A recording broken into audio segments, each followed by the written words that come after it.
Hola chicos, ¿qué tal? Espero estén todos bien. Estamos aquí nuevamente en un video de análisis de inicio de semana. Estos son los temas, ya la, digamos, didáctica, la metodología la conocen, así es que empecemos.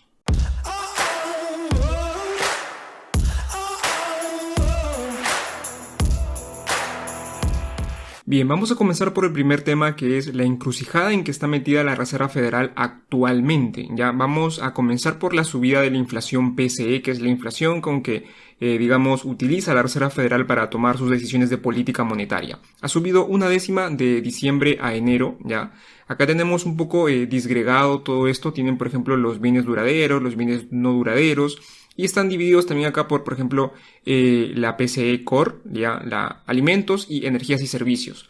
Algo que, por ejemplo, quiero que veamos es que, en general, hemos visto que la inflación ha subido 1/10, ya los bienes duraderos, esos bienes que duran, si más no me equivoco, es el dato más de un año, son bienes que tienen una duración prolongada en el tiempo, ha caído. Y por ejemplo los bienes no duraderos, como por ejemplo, no sé, alimentos, son bienes no duraderos, son bienes que se consumen instantáneamente y han subido pues también 1/10, ¿no? Por ejemplo aquí en alimentos ha caído, y aquí en energía, ya estos son energía y servicios, pues ha subido, y de hecho ha subido más de 1/10, ¿ya? Este es el dato de enero de 2023, ojo, es un dato preliminar. Algo que quiero que veamos también es, digamos, aquí estamos junio del 2022. Fue cuando se publicó el dato de junio del 2022. Y lo primero que nos damos cuenta es que, primero, la inflación, según el dato preliminar de la Reserva Federal, era de 6.8, pero luego corrigió y el dato fue, por ejemplo, de 7 en el que quedó. Ya, estas son finalmente datos preliminares que luego se revisan y se hace el ajuste necesario para saber si efectivamente este dato que está aquí fue el real, ¿no? Entonces, esto es lo primero que nos damos cuenta, que este dato de aquí puede subir, puede bajar, ¿ya? Y lo segundo que nos damos cuenta es lo que vemos justo aquí. Estamos enero del 2023 y este es enero del 2022. Por ejemplo, la inflación PCE ya había subido un 6%, ya de forma general un 6%, con relación a enero de 2021. Ahorita, pese a que la inflación ha bajado, estamos un 5.4% más arriba que este 6% de aquí. Y este 6% de aquí está más arriba que el del año 2021. Esta tabla la tenemos aquí, ya que es, digamos, un resumen de cómo va subiendo la inflación, porque la inflación, por si acaso ya lo he repetido, simplemente no deja de subir. Lo único que hace es subir a una velocidad menor. Para que la inflación reduzca, tiene que haber un valor negativo, como por ejemplo el que vemos aquí, que esto sí nos diría que la inflación está reduciendo.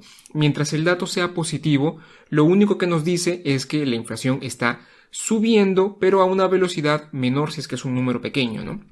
Bien, entonces vemos, por ejemplo, que en el 2021 partimos con una inflación de 1.4, luego fue un 6% mayor que el dato del 2021, y ahora estamos en un 5.4% mayor que el dato de enero del 2022 del 6%. Y ojo, miren en estos valores como por ejemplo el de energía y servicios, ¿ya? Aquí teníamos una inflación negativa y luego comenzó a subir poco a poco, ya lo vamos a ver también más adelante, pero por ejemplo aquí subió un 26% con respecto a aquí al dato de enero, y ahora estamos un 9.6% más arriba que este 26% de enero del 2022. Eso hay que quedarnos nos tiene que quedar muy claro, porque la inflación sigue subiendo.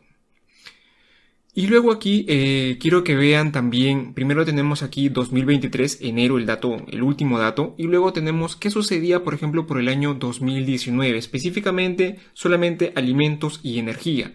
Vemos que, por ejemplo, aquí la inflación de alimentos está rondando el 11-12%, mientras que aquí la inflación, por ejemplo, de alimentos era a las justas del 1%. 1.1% fue el dato máximo, por ejemplo, en el 2019. Y la energía, bueno, incluso la energía ha estado negativa, ¿no? Entonces ya podemos ver aquí cómo ha evolucionado todo esto. Y para que vean qué tan alta está la inflación con respecto a un año normal, ¿no? Un año prepandemia, ¿no? Un año regularmente normal, ¿no? Bien, también ha subido el gasto personal, ya esta es la mayor subida que ha tenido el gasto personal mes a mes desde marzo del 2021. Ha subido enero un 1.1%. Ojo, sube el gasto personal, acuérdense de ese dato. ¿Qué más también? Pues han subido los PMIs de los países más importantes, ¿no? De los países G4. Aquí tenemos a Estados Unidos, al Reino Unido, Europa y Japón. Esta actividad comercial la tenemos aquí como manufactura y servicios. Son, digamos, dos datos muy importantes que tenemos que seguir y más ahora, ¿no? Porque estamos a puertas de una posible recesión, que lo único que se discute, la recesión va a venir, lo único que se discute es si va a ser un soft landing o un hard landing. Y por aquí también tenemos una gráfica interesante que son los precios de entrada de manufactura. Tenemos también pues los tiempos de servicio en que se atienden estas manufacturas de aquí, ¿no? Y también, por ejemplo, aquí el tema de las nuevas órdenes de factura, qué es lo que está subiendo. Tenemos la inflación de precios de manufactura bajando. Tenemos también que los tiempos de envío han reducido, están bajando, pero por ejemplo están comenzando a subir los nuevos pedidos de manufactura. Ya las empresas parece que están comenzando a hacer sus pedidos, ya pues esto finalmente es positivo para la economía, pero ojo, es inflacionario. Luego también tenemos la inflación salarial, ya que está habiendo actualmente, ya. Por cada 2 puestos vacantes en las empresas, o bueno, casi 2 puestos vacantes en empresas, hay un trabajador desempleado para cubrirlo. Ojo con esto, hay 2 puestos vacantes que ofrecen las empresas, pero solamente hay un trabajador que pueda cubrirlo. ¿Qué es lo que ocasiona esto? Pues esto ocasiona que el poder de negociación ahora esté en las manos de los postulantes, que pueden irse a otra empresa que les pague más. Y es por eso que los precios están inflándose, porque las empresas necesitan a los empleados y pues les pagan más para que simplemente no se vayan a la competencia. Y es por eso que los sueldos suben y eso también nuevamente es inflacionario. Entonces, aquí viene la encrucijada de la Reserva Federal, ¿no? Está entre relajar la política monetaria, ya que si la relaja, tiene todos los temas internos, ya sube el gasto personal, suben todas las categorías de las ventas minoristas, eso ya lo hemos visto en el video anterior, sube el sentimiento del consumidor, lo hemos visto en hace 2 videos si más no me equivoco, sube la confianza de los CEOs también, lógicamente, empleo en mínimos históricos, eso lo sabemos según los datos, y también la inflación salarial. Todo esto de aquí es inflacionario y si relaja la política monetaria, pues esto va a seguir aumentando y por ende generando más inflación. Pero no solamente tenemos los temas internos, también tenemos los temas externos, como que por ejemplo han subido los PMIs en las G4, en las 4 digamos, economías más importantes del mundo, y también que suben los nuevos pedidos de manufactura de estos 4 países. Y también tenemos el tema de la reapertura de China, que digamos, todavía no se ve, no se materializa en sí, pero está ahí. Y lo otro que tiene la Reserva Federal es seguir endureciendo la política monetaria.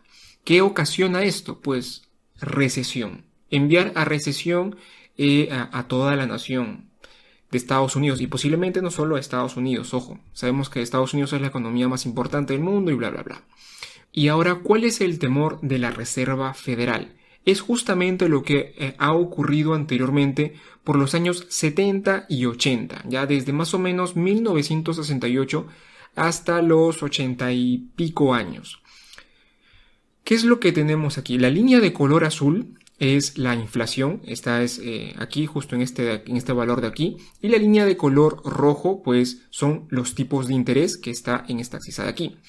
Vemos que por ejemplo lo que ocurrió por los años comenzando en los años 70 es que tuvimos una primera ola de inflación y lo que hace pues la Reserva Federal es subir los tipos de interés, ¿no? Sube los tipos de interés para ir conforme a la inflación y bueno, vino la recesión y la recesión pues tuvo que bajar los tipos de interés. La inflación bajó y luego tuvimos una segunda ola de inflación, donde fue incluso peor que la ola anterior. La inflación llegó cerca del 6% y la Reserva Federal nuevamente subió los tipos de interés, esta vez a niveles más altos, cercanos al 12%, y vino la recesión y la inflación finalmente cayó, pero esta vez cayó a un nivel menor al de la primera ola. Y luego tuvimos la tercera ola, que fue la peor de todas, donde la inflación subió, digamos, cercana al 10% más o menos, y subieron los tipos de interés hasta el 17% aproximadamente, ¿ya? Y aparte, ojo que, ¿qué es lo que tuvimos? ¿Ya? Tuvimos, por ejemplo, una política monetaria tan, digamos, que se ajustaba muy rápidamente. Por ejemplo, en el dato de abril de 1980 teníamos unos tipos de interés del 17.6%. Pues para julio, el siguiente, digamos, la siguiente reunión de la Fed bajó a 9. ¿Ya? De 17 nos pasamos a 9, casi la mitad de tipos de interés simplemente en la siguiente reunión de política monetaria. ¿Ustedes se imaginan qué pasaría si es que esto surge ahora? La locura que sería esto en los mercados y lo posiblemente, digamos, hay una gran cantidad de inversores que tenemos ahora que no han vivido esto. Entonces va a ser simplemente una locura si es que se llega a dar un escenario como este, ¿ya? Y luego, por ejemplo, también tuvimos, luego después de un tiempo, en enero del 81, una tasa de interés del 19% y bajó en la reunión de marzo al 14.7%. ¿Ya? Enero, febrero, marzo, 3 meses. Aquí también, 3 meses. Después de 3 meses cambiaban las tasas de interés y no bajadas de 25 puntos básicos, 50 puntos básicos como se está haciendo ahora. Entonces, creo yo que es el gran temor de la Reserva Federal, porque si esto sucede ahora, va a ser una locura total en los mercados. Entonces, ¿qué es lo que nos dice la historia? ¿Qué es lo que ha pasado no solamente en Estados Unidos, sino en diferentes partes del mundo? Cuando la Reserva Federal está en esta situación, lo que prioriza no es la recesión, sino son los precios, es la inflación la que prioriza y pues no le importa que haya una recesión. Eso pueden ustedes revisarlo, pueden chequear, no solamente ha sucedido en Estados Unidos, sino ha sucedido en diferentes partes del mundo y pueden, digamos, corroborar que un banco central prioriza la inflación a la recesión. ¿Qué ocasiona esto de aquí o qué es lo que puede ocasionar? ¿No? Primero tenemos que los gestores de fondos activos, esta es la encuesta, ¿no? Ahora están pues menos expuestos, ¿no? Hemos visto hace un par de videos donde había un menor riesgo, pues ahora los inversores ven un mayor riesgo, justamente por este dato de inflación y también porque hay muchos, digamos, gobernadores de otros bancos centrales, gobernadores de otros bancos de la Reserva Federal que pues han estado hablando que las tasas deberían subir, digamos, ya no a 25 sino a 50 puntos básicos. ¿Qué más ocasiona? Que esta tasa terminal, ya las apuestas, esto es, digamos, son estimaciones que se hace para la tasa terminal de la Reserva Federal, pues haya subido. Y de hecho ha subido un valor que no se había visto antes, del 5.4%. Es ahora la nueva tasa terminal de la Reserva Federal que está estimando el mercado. ¿Qué más ocasiona esto? Pues temor en las empresas. Ya actualmente las transcripciones de las earnings calls muestran que bancos son los más preocupados por temas de una recesión. Tenemos aquí, este es el Q1 del 2023 que sería la línea de color rojo. Son, digamos, las veces en donde en los earnings calls se transcribe más la palabra recesión, ¿no? Y primero es las financieras, una preocupación enorme el que tienen las financieras por temas de recesión, por historia y demás. Luego las tecnologías, que es uno de los sectores que más le afecta. Y también el real estate, por todo lo que conlleva, pues, los tipos de interés altos al tema inmobiliario. ¿Qué más ocasiona esto? Bueno, esto ocasiona que los EPS bajen, estén en terreno incluso negativo y que también por ende bajen los EPS para los próximos 12 meses, ¿ya? bajan los EPS ahora y también las proyecciones para los próximos 12 meses comienzan también incluso a entrar a terreno negativo, ¿ya? Y esto se puede ver más aquí, donde vemos, por ejemplo, la línea de color azul, que son las megacaps. Ojo, las megacaps serían digamos, las compañías que sufrirían más por un guidance de un EPS posiblemente negativo, ¿no? Y luego vemos aquí, por ejemplo, que hay un impulso en las small caps, ¿ya? Las small caps, por otro lado, pues ese momento del guidance del EPS sería positivo, ¿no? Entonces, bastante cuidado, digamos, con la asignación de activos que hagamos, en especial si es que nos vamos por compañías muy grandes. ¿Y qué más ocasiona todo esto? Pues que los niveles de ahorro en Estados Unidos estén comenzando a subir. Aún son subidas muy ligeras. Estamos todavía muy por debajo del promedio de los últimos casi 10 años ya. Pero vemos una ligera subida en el ahorro. Porque pues se espera una recesión. Ya lo hemos dicho. Va a venir sí o sí. No sabemos simplemente, digamos, qué tan complicada va a estar, ¿no? Pero esto es finalmente bueno porque la inflación bajaría.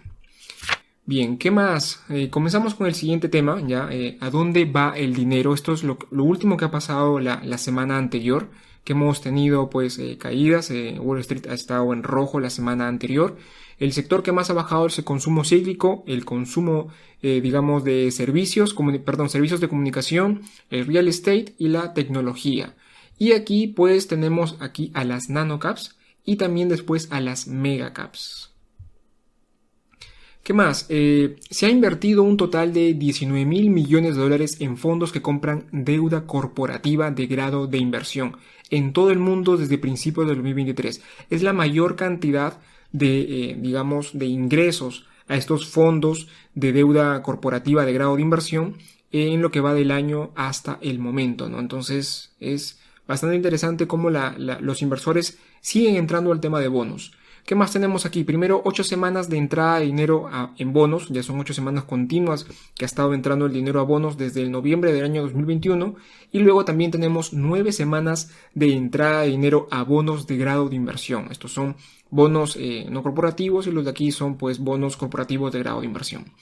¿Qué más? También tenemos que han salido 6.7 mil millones de dólares de las acciones, ¿ya? Ojo con esto de fondos de acciones. Ojo con esto también porque es interesante ver esto. Luego también tenemos que desde inicios de la guerra, ya desde febrero que ha iniciado la guerra con Rusia y Ucrania, pues a donde se han refugiado más los inversores es justamente al cash, ¿ya? No han sido a las acciones, no ha sido tampoco a los bonos que de hecho han vendido bonos, sino ha entrado más dinero al cash. En esta gráfica también podemos ver esa rotación que están haciendo los inversores, ¿ya? Esta gráfica de aquí es desde lo que va del año 2023 hasta el 15 de febrero. Y han salido ya un total de 17 mil millones de dólares de las acciones. Ha ingresado dinero a las acciones que no son de los Estados Unidos, fuera de los Estados Unidos, un total de 37 mil millones de dólares. Ha entrado una locura de dinero a los bonos, 71 mil millones de dólares, y ni que se diga a los mercados monetarios, 110 mil millones de dólares que han ingresado a los mercados monetarios. Y luego tenemos esta gráfica que es también muy interesante, que nos dice que las alternativas ahora a las acciones son cada vez más atractivas. Esta de aquí es el S&P 500, ya es el Earning Yields, es el beneficio, el rendimiento de los beneficios que vemos está aquí, ha iniciado aquí en el año 2022. Actualmente está aquí en este nivel que más o menos es el 6% por aquí y en promedio desde 1996 ha estado, digamos, casi por ahí en esos niveles. Si es que nos vamos aquí a los bonos de grado de inversión, ya vemos que, por ejemplo, estamos de hecho con rendimientos por encima de la media. Y más aún si vemos los bonos a 6 meses, ya los bonos de los Estados Unidos a 6 meses, están muy por encima de la media, ya. Desde 1996 es muy curioso qué tan buen rendimiento tienen estos bonos, ya están muy cercanos al 5%, ya lo habíamos visto en videos anteriores, y para que pues vean y si es que les resulta atractivo, si es que les resulta esto interesante, que vemos que diferentes inversores están ingresando aquí a temas de bonos que ya lo hemos hablado en diferentes videos. Así es que ojo, ¿ya? Y luego tenemos aquí también, estos son los plazos fijos, ¿ya? Que también están muy por encima de la media desde 1996. Y ojo aquí con estos depósitos a plazo fijo también, que aquí en este caso, por ejemplo, no necesitarían invertir, por ejemplo, en Estados Unidos, ¿no? Sino pueden hacerlo en sus mismos países, que estoy seguro, pues, sus bancos centrales han tenido que subir los tipos de interés, al igual que lo está haciendo Estados Unidos, ¿no? Entonces, pueden revisar opciones en sus países para, por ejemplo, ver e invertir en depósitos a plazo fijo, ¿ya? Y estos son los bonos a 10 años, ya que estamos ligeramente por encima del promedio de la media desde 1996, ¿no? Lógicamente aquí lo más atractivo son estos bonos a 6 meses y también estos plazos fijos de 3 meses. Y algo curioso que también pasa con esto es que este buen rendimiento de efectivo en general que no se ha visto en años, ¿ya? Pese a esto, son pocos los estrategas de Wall Street que están recomendando tener cash, ¿ya? Curioso, ¿no? Hay muchos inversores que se están yendo a bonos, cash, efectivo, pero pues Wall Street no lo está recomendando. Bastante curioso. Bien, luego también tenemos aquí el Equity Risk Premium que está en mínimos. Este de aquí entiéndase como la prima que se tiene que pagar por invertir en acciones comparado contra los bonos, ¿no? Ya sabemos que el Equity Risk Premium es una resta entre lo que las expectativas que tienen los rendimientos en bolsa versus el bono normalmente a 10 años de los Estados Unidos, ¿ya? Entonces está en valores mínimos y eso quiere decir que pues cada vez esa prima que se paga por ese extra es menor. Entonces si esto es menor, ¿por qué no mejor invierto directamente en bonos? Si es que esa prima es chiquitita, ¿no? Y aparte el riesgo que tienen, ¿no? Los bonos son más seguros, ¿por qué no mejor invierto en bonos, ¿no? Y aquí, bueno, lo han titulado la zona de la muerte, según Morgan Stanley. Luego también bastante cuidado nuevamente con el tema de las mega caps, ¿ya? Del 2010 al 2021 el crecimiento anual compuesto que han tenido estas compañías ha sido del 18%, mientras que el S&P 500 ha sido del 5%. Pero según proyecciones del año 2021 al 2024, este crecimiento anual compuesto de estas megacaps será solamente del 8%, mientras que el del S&P será del 7%. Entonces, bastante cuidado con las megacaps. Bien, ahora veamos rápidamente las gráficas interesantes de la red. Lo que tenemos aquí es algo que debemos tener en cuenta cuando estamos analizando compañías, cuando estamos valorizando también compañías. Porque tenemos aquí esta línea de color rojo que es el crecimiento de las ventas en los últimos 3 años. Esto incluye pandemia, 2021, 2022, versus, por ejemplo, lo que ocurre en un promedio de 10 años antes del 2019. Por ejemplo, el sector de los recursos básicos normalmente crecía al 4% en los últimos 10 años. Ya tenía un crecimiento de un 4%. Pero en los últimos 3 años ha tenido un crecimiento del 12%. Lo mismo ha sucedido con la energía por todos los, temas que ya sabemos que le ocurre a la energía, ¿ya? Y aquí también, por ejemplo, tenemos alimentos, bebidas, tabaco, ¿no? Empresas retail, ya. Vemos que todo esto ha aumentado. Se ve más en la energía y en los recursos básicos, tema de commodities y demás, ¿no? Pero yo aquí preguntaría, ¿no? ¿Este crecimiento de ventas se va a mantener de aquí para los próximos 10 años? ¿Están teniendo en cuenta esto en las valorizaciones que ustedes están haciendo o siguen pensando que en los próximos 10 años las ventas de estas compañías van a seguir creciendo a estos niveles que hemos tenido en los últimos 3 años? Entonces, bastante cuidado, señores, con esto, porque lo más sensato sería esperar a que, las ventas pues lleguen o regresen a los niveles normales, ¿no? Ya, entonces aquí esta gráfica le ponen pausa y analizan ya ustedes cada uno sector por sector. ¿Qué más tenemos? Esta gráfica también es interesante, ¿ya? Guárdenla, por cierto, ¿ya?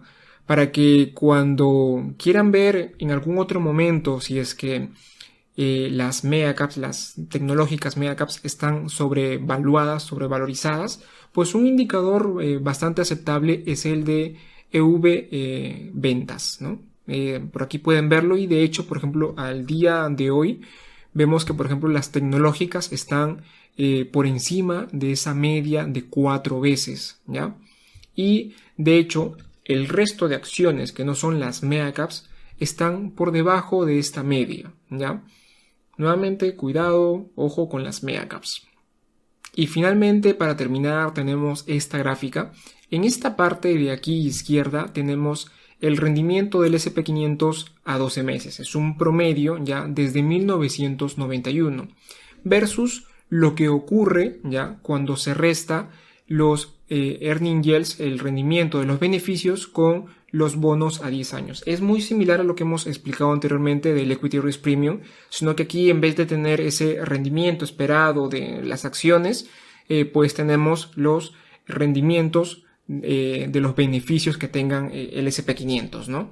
Es casi lo mismo. Entonces, cada vez que eso se hace más pequeño, cada vez que ese rendimiento de los beneficios menos los de bonos a 10 años se hace más pequeño, el rendimiento que se puede obtener del SP500 es menor, ¿ya? Porque lógicamente tú dices, ¿sabes qué? Mira, este rendimiento del beneficio versus el bono a 10 años, oye, me está rindiendo ligeramente mejor o un poco menos el de bono a 10 años, ¿por qué no mejor nos vamos a los bonos, ¿no? Que son más seguros que toda la volatilidad que puedan tener las acciones. Y es por eso que estos rendimientos aquí reducen.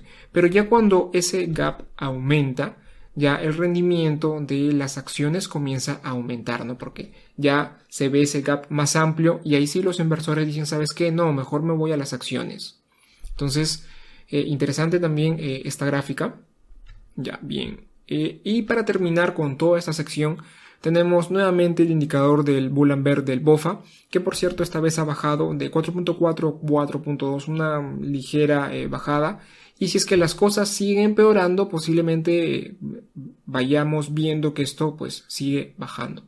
Y ahora rápidamente veamos los resultados trimestrales para esta semana. Ya tenemos compañías importantes, sí, por ejemplo compañías como Oxy, como Target, por aquí Lowe's, Salesforce, ¿no? Sí tenemos compañías importantes, posiblemente algunas esperadas por muchos inversores, pero ya no va a haber mucho movimiento, ¿no? Con respecto a compañías. Veamos rápidamente los datos macro para esta semana. El día de hoy lunes tenemos los pedidos de bienes duraderos, las ventas de viviendas pendientes. El día martes tenemos la confianza del consumidor de The Conference Board. Ojo con este dato. Los PMI también, muy importante los datos de los PMI ahora. La balanza comercial de bienes de los Estados Unidos. Y el miércoles los precios de vivienda del Reino Unido, los PMI de manufactura. Dato muy importante estos de aquí. Europa, Reino Unido y Estados Unidos. Va a hablar el gobernador del Banco de Inglaterra y los inventarios de crudo. El día jueves tenemos el IPC de la zona euro de febrero, la tasa de desempleo, un comunicado que va a hacer el Banco Central Europeo también, ojo con ese dato también, nuevas peticiones por subsidio por desempleo como siempre y la productividad no agrícola. Y cerramos el día viernes con más PMIs, esta vez del S&P. Ojo, mucho cuidado con los temas de los PMIs, vamos a ver si es que los PMIs nos apuntan a que vamos a entrar en una fuerte recesión o en todo caso si es que pues vamos a tener más inflación. Ojo, estamos así señores, bastante cuidado con los análisis. Bien, y ahora continuemos con el análisis técnico del SP500. Primero, ojo, hay que tener en cuenta que el día martes estamos cerrando vela de mes, ¿ya? El día martes es el último día del mes, así es que bastante cuidado con cómo cierra esa vela. Ok, vamos a verla de una vez, ¿ya? Vamos a ver la vela. Quitemos todo esto. Y ojo con la vela que se está formando aquí que aún no cierra, ¿ya? Es una vela de cambio de tendencia dentro de... Miren casi cómo tan pegaditas han estado aquí todas estas velas, ¿no? Verde, roja, verde y ahora se viene una posible vela con cambio de tendencia. Así es que ojo con día lunes, día martes, que por ahí no hay nada interesante ya, pero ojito con esos días y con la vela que se forma aquí.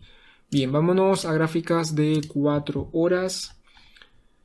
Y bien, nuevamente les repito y les digo que los soportes y resistencias están muy bien trazados. Sigo muy contento con esto, ya están funcionando bastante bien, ya.